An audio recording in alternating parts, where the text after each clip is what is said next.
Cuando pensamos en qué nos detiene para alcanzar nuestras metas, casi siempre miramos hacia afuera, ¿no? La competencia, que si la mala suerte, que si no hay recursos. Pero, ¿qué tal si el verdadero problema, el más grande de todos, lo llevamos dentro? De eso se trata la idea central del libro de Ryan Holiday. El ego es el enemigo. Y hoy vamos a desglosarla. Miren, el propio autor lo vivió en carne propia.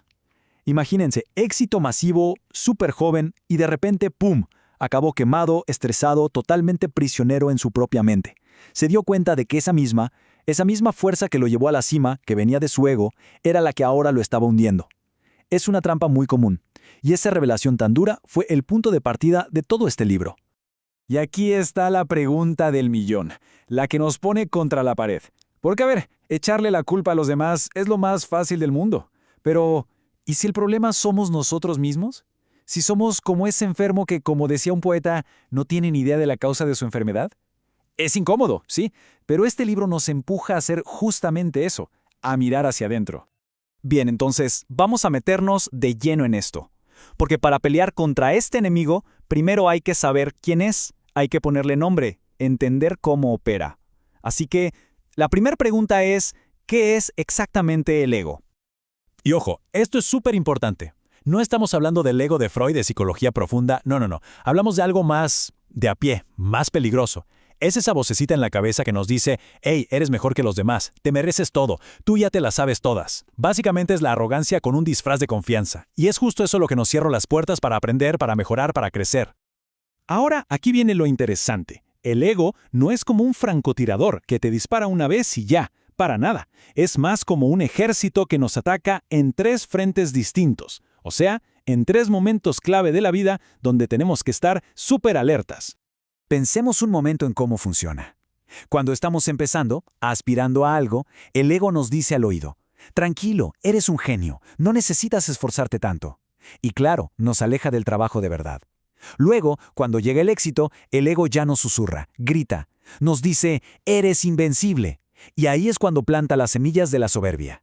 Y en el fracaso, justo cuando más necesitamos humildad para aprender, el ego nos dice, es culpa de los demás, y nos deja ahogados en el rencor sin poder levantarnos.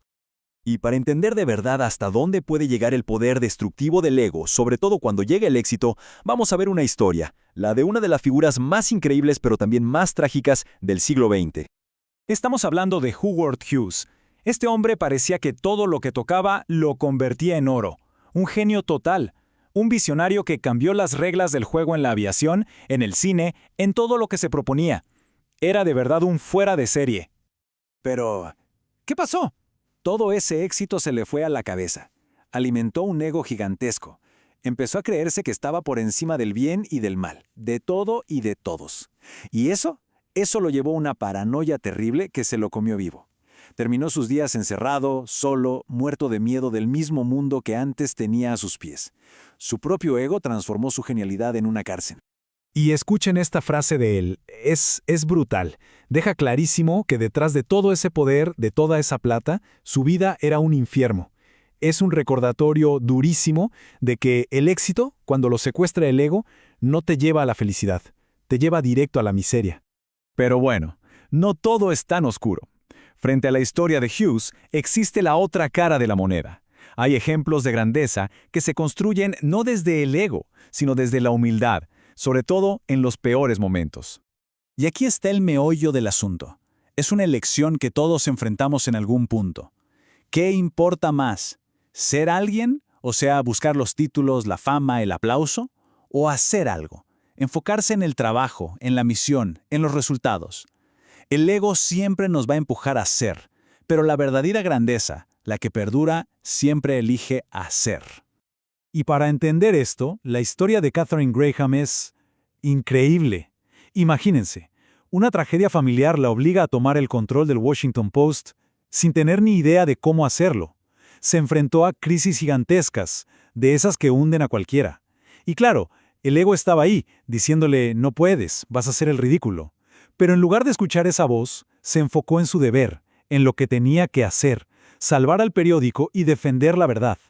Ese enfoque total en la tarea la transformó en una verdadera leyenda.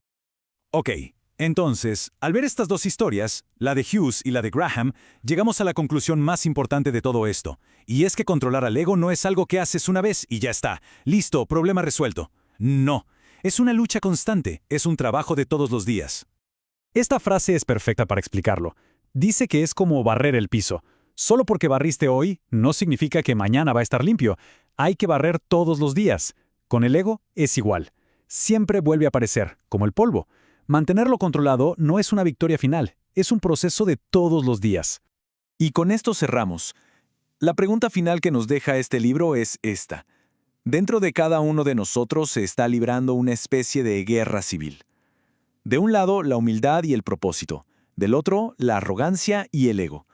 La cuestión no es si esa guerra existe, porque existe. La verdadera pregunta es, ¿a qué lado le damos de comer cada día?